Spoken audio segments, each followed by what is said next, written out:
साध्वी के गुस्से के चलते अगले 2 साल बेहद उथल पुथल वाले रहे और 3 बार नेतृत्व बदला। लेकिन जब ये नेतृत्व शिवराज सिंह चौहान के हाथों में आया तो उन्होंने मध्य प्रदेश के विकास की एक नई इबारत लिखी। साध्वी उमा भारती ने 8 दिसंबर 2003 को मध्य प्रदेश के मुख्यमंत्री के रूप में शपथ ली। सन्यासिन दीदी के इस शपथ ग्रहण कार्यक्रम में राजनेताओं के साथ साथ साधु सन्यासी भी मौजूद रहे। अभी उमा भारती की सरकार को 1 साल भी पूरा नहीं हुआ था कि हुबली मामले का जिन्न बाहर निकला और शुरू हो गई साध्वी के राजनीतिक पतन की कहानी। हालांकि आज के राजनीतिक परिदृश्य में देखें तो हुबली में कर्फ्यू का उल्लंघन कर तिरंगा फहराना कोई बड़ा मामला नहीं था जिसके लिए किसी मुख्यमंत्री को इस्तीफा देना पड़े। लेकिन केंद्र में सोरेन के मामले को लेकर कांग्रेस पर दबाव बनाने के लिए साध्वी ने नैतिकता के आधार पर इस्तीफा दे दिया और कोर्ट में पेश होने के लिए कर्नाटक के हुबली चली गई। साध्वी की गद्दी छोड़ने के साथ ही मध्य प्रदेश में बाबूलाल गौर का राजतिलक किया गया। बाबूलाल गौर ने शुरुआत में तो कहा कि वो तो सिर्फ साध्वी की खड़ू संभाल रहे हैं, पर होना तो कुछ और ही था। राजनीति में वादा जैसी कोई चीज नहीं होती है, पर शायद साध्वी नहीं जानती थी। 6 सितंबर को हुबली कोर्ट से रिहा हुई उमा भारती को उम्मीद थी कि फिर से उन्हें मध्य प्रदेश की गद्दी मिलेगी, लेकिन पार्टी ने साफ इनकार कर दिया। नाराज साध्वी ने तिरंगा यात्रा शुरू कर दी। तब साध्वी को पार्टी ने महासचिव बनाकर खुश करने की कोशिश की। महाराष्ट्र में मिली हार के लिए पार्टी की बैठक में मंथन चल रहा था, लेकिन साध्वी के मन में कुछ और। साध्वी ने बैठक में मीडिया के सामने ही आडवाणी पर जमकर गुस्सा निकाल दिया। मैंने जब कहा क्लोज हो गया, it means close for all. नहीं, मैंने जो कुछ कहना था सब।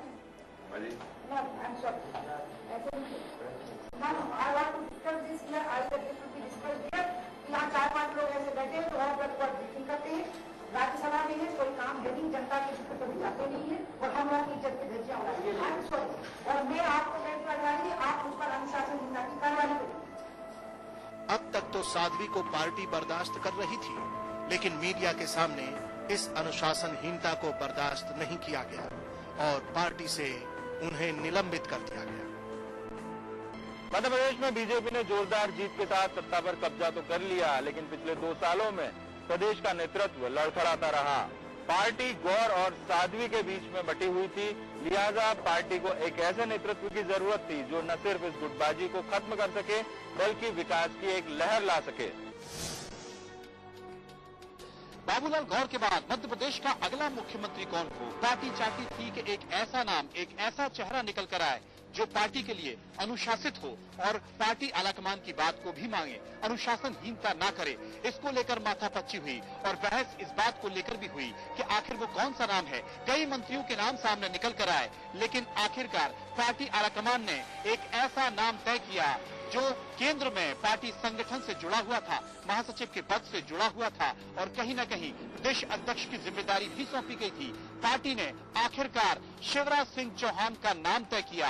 ये वही जगह है, अटल बिहारी वाजपेयी का निवास स्थान, जहां पर पार्लियामेंट बोर्ड की बैठक हुई और बोर्ड की बैठक कई घंटे तक चलने के बाद जब 2 पार्टी के बड़े नेता स्वर्गीय प्रमोद महाजन और अरुण जेटली बाहर निकले तो उन्होंने शिवराज सिंह चौहान के नाम की घोषणा की। उन्होंने कहा कि विधायक दल का नेता शिवराज सिंह चौहान को चुना जाता है। हालांकि उनके इस फैसले के बाद तमाम आशंकाएं भी उठने लगी, क्योंकि उमा भारती बगावती तेवर अपना चुकी थी। लेकिन यहाँ पर घोषणा होने के बाद पूरे देश का मीडिया यहाँ पर इकट्ठा था और ठीक मध्य प्रदेश भवन में उमा भारती गोप भवन बनाकर बैठी हुई थी।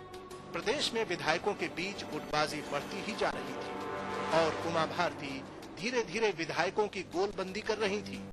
ऐसे में आखिरकार बीजेपी आलाकमान ने दिल्ली में संसदीय दल की बैठक बुलाई और उसमें शिवराज सिंह चौहान के नाम पर मुहर लगा दी।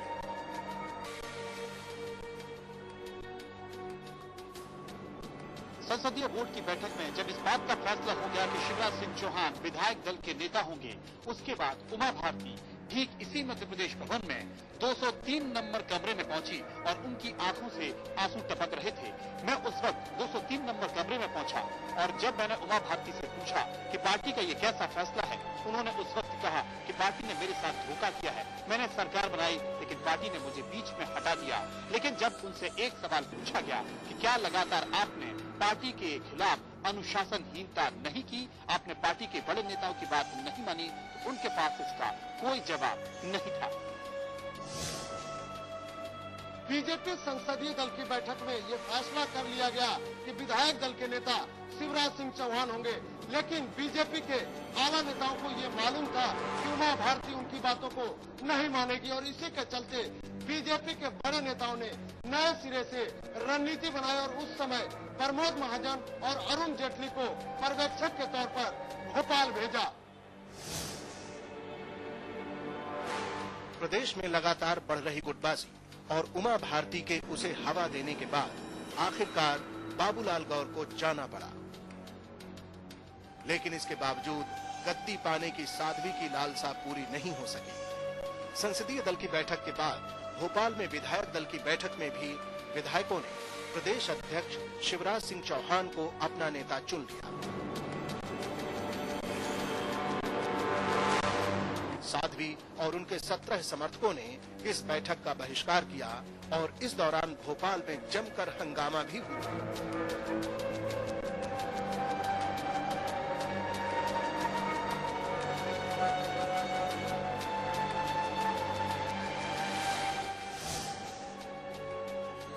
प्रदेश बीजेपी में गुटबाजी और खींचतान के बीच प्रदेश अध्यक्ष रहे शिवराज सिंह चौहान ने प्रदेश के मुख्यमंत्री का पद संभाला।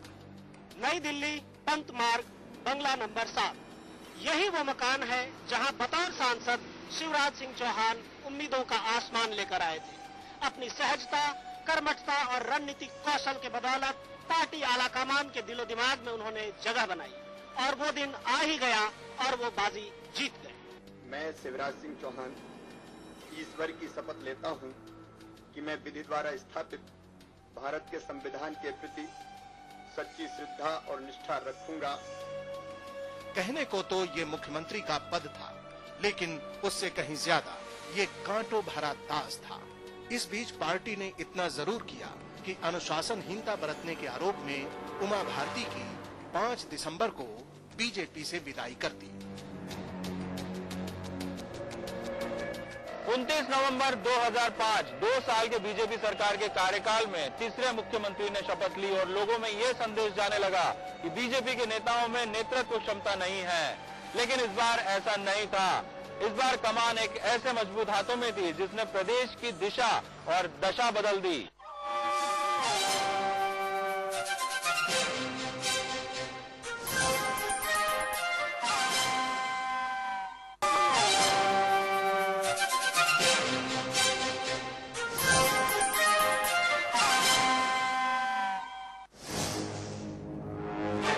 मुख्यमंत्री शिवराज सिंह चौहान के सामने चुनौती थी बागियों पर लगाम लगाने की और प्रदेश के विकास की। शिवराज सिंह चौहान ने बड़े सधे राजनेता के तौर पर न सिर्फ साध्वी समर्थकों को साधा, बल्कि प्रदेश को विकास की राह पर भी ले गए। पहले वो गौरी शंकर शेजवार को पार्टी में लाए और मंत्री बनाया। फिर प्रहलाद पटेल की पार्टी में वापसी हुई। इस बीच उपचुनाव में बड़ा मलहरा से कपूर चंद घुबारा को जिताकर साध्वी के घर में सेंध लगाई। दूसरी तरफ विकास के उन कामों पर भी ध्यान रखा जिनका सरोकार जनता से था। मध्य प्रदेश की सड़क, पानी और बिजली से लेकर उद्योग की विकास दर पहले 3 साल के कार्यकाल में तेजी से बढ़ी। 3 साल के कार्यकाल में शिवराज सिंह ने न सिर्फ प्रदेश में गुटबाजी को खत्म किया बल्कि प्रदेश के विकास की नींव भी डाल दी थी। लेकिन अभी इमारत बननी बाकी थी और इसके लिए उन्हें फिर जनता का साथ चाहिए था। विधानसभा चुनावों में लगातार कांग्रेस को दूसरी बार हार का सामना करना पड़ा, लेकिन इस बार ये जीत शिवराज सिंह चौहान और उनके विकास के कार्यों की थी। जनता ने शिवराज सिंह के पिछले 3 साल के काम के बदले उन्हें दूसरा मौका दिया। मतलब साफ था कि अब जनता को न सिर्फ बीजेपी बल्कि उसके नेतृत्व यानी शिवराज सिंह चौहान पर पूरा भरोसा था। विधानसभा चुनाव में इस जीत से एक नए शिवराज का उदय हुआ। अब शिवराज प्रदेश में विकास के पर्याय बन चुके थे और लोगों को उनसे काफी उम्मीदें थी। जनता की उम्मीदों पर खरे उतरे शिवराज सिंह चौहान ने पिछले 3 सालों में जो विकास की नींव रखी थी, दोबारा मुख्यमंत्री बनने के बाद उस पर इमारत तेजी से बनने लगी। अगले 2 सालों में उन्होंने प्रदेश में 60,000 किलोमीटर सड़कों का जाल बना दिया, बिजली का उत्पादन तकरीबन 2 गुना कर दिया। अब तक पानी की समस्या से जूझ रहे मुख्यमंत्री ने अपनी दूरदर्शिता से न सिर्फ किसानों के लिए सिंचाई की बेहतर व्यवस्था की, बल्कि सस्ता कृषि ऋण और धान गेहूं पर बोनस देकर इसे फायदे का धंधा बनाने की कोशिश की। शिवराज की योजनाएं सिर्फ यहीं तक नहीं थी, उन्होंने प्रदेश के सबसे गरीब आदमी यानी आदिवासियों की भी सुध ली और वनवासी सम्मान यात्रा के जरिए उनके विकास की कोशिश की। बीजेपी भले ही 7 सूत्री सरकार की बात करती हो, लेकिन कांग्रेस रह रहकर तमाम उन मुद्दों को उठाती है जो भ्रष्टाचार के मुद्दे हैं, और यही कारण है कि कांग्रेस भ्रष्टाचार के इन मुद्दों के जरिए बार बार प्रदेश की बीजेपी सरकार पर हमला बोलती है। तो नैतिकता के नाते हम चाहेंगे कि मुख्यमंत्री की पारदर्शिता की बात करते हैं, अकाउंटेबिलिटी की बात करते हैं, करप्शन दूर करने की बात करते हैं, तो इस प्रकरण को सीबीआई को खुद पहल करके सौंपे। ये भी दावा किया जा रहा है कि भारतीय जनता पार्टी के राज में मध्य प्रदेश ने काफी तरक्की की है, जबकि वस्तुस्थिति इसके विपरीत।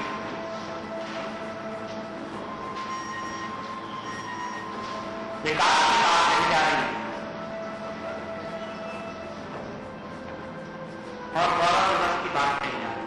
कांग्रेस है कि मानती ही नहीं।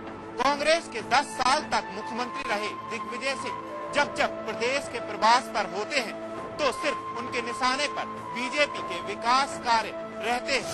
कोई रमन सिंह की न मैंने तारीफ की, न मैं शिवराज सिंह चौहान की कभी तारीफ करूंगा। इतना पर मैं कहूंगा कि इन लोगों ने जितने वादे किए थे उन वादों को ये पूरा नहीं कर पाए हैं और हालात बद से बदतर हो चुके हैं। कांग्रेस के मित्रों के पास तो बड़ी दयनीय स्थिति है, मेरे दोस्त हैं सब, उनके पास कोई मुद्दा बचा नहीं और इसलिए एक तो झगड़ा चल रहा है नेता प्रतिपक्ष का कौन बने।